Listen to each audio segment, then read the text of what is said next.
to the greenery.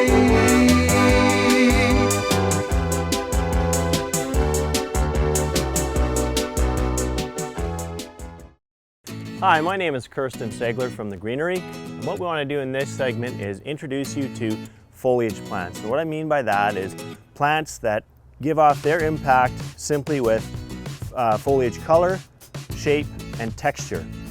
First one we want to introduce to you today is called Amaranthus Early Splendour. Now this is a plant we sell in our bedding plant section, so it's in 4-packs, $1.59, little seedlings, and makes a great feature plant in beds, borders, planters like this. Great in the full sun. On a full sunny day you'll get the pink will just come through beautifully bright. The sun shines through it, and they do vary quite a bit in color. So when you buy a 4-pack, you may get some that have more orange in them, like this head here, or half pink and burgundy, and some may be all burgundy. So they do vary quite a bit in their coloration, foliage coloration as they develop throughout the season. This next plant here is called Duranta Gold Edge. Again, a great foliage plant. In its natural setting, it will be a lot more vigorous than this. This is a stock pot, so it has been sheared back a couple times this season. So in your planter, if you were to plant it on the edge, which is where it should go, because it has a draping, semi-trailing effect, it would get quite a bit longer, you know, a good foot in length for sure. This is the most vigorous in the series.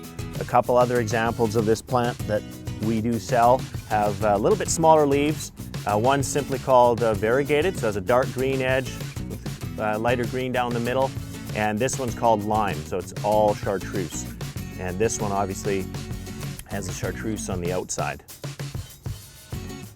The next two plants here are upright tropical foliage plants. Both of them are standout performers. For a glossy black leaf, nothing beats Pseuderanthemum black Varnish. In my opinion, the best black leaf plant on the market.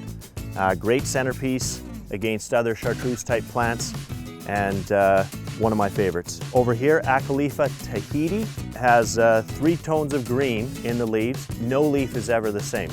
So just a unique look to it. A little bit of a serration on the edge of the leaf. And there are other varieties of this plant. Another one we carry that's very popular here is called Bronze Pink. Similar in that it has 3 or 4 different colors in the leaf, in the bronze or copper shades, and the other one obviously in the green shades. Just a great plant, both for part sun, part shade. These next two plants are classed more as tender shrubs, a lot slower growing, so you have to be a little bit more patient with them. They are easily overwintered in containers. You can sort of bring them in and shape them back and size them up over a couple of years that way. This first one here to my right is Coprosma Piña Colada, and just a great bright looking plant. There's another variety we sell here that's also very popular. A little smaller leaf, but it has 3 or 4 colors in it. And this one here is called Evening Glow. Also very nice little upright shrubby plant.